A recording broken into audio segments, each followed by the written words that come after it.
Sir, in Budameru, we saw how drones were deployed. For cyclone also, do you think we will need some kind of special measures to be taken, for these kind of calamities to be averted and make it easier for the public? There is a legacy problem with the Assam.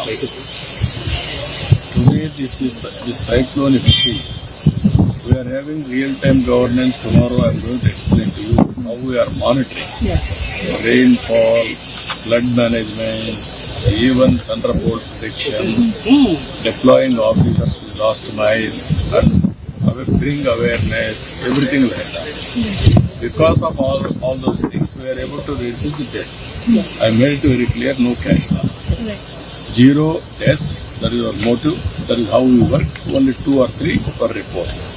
Second thing, we have to reduce the total loss.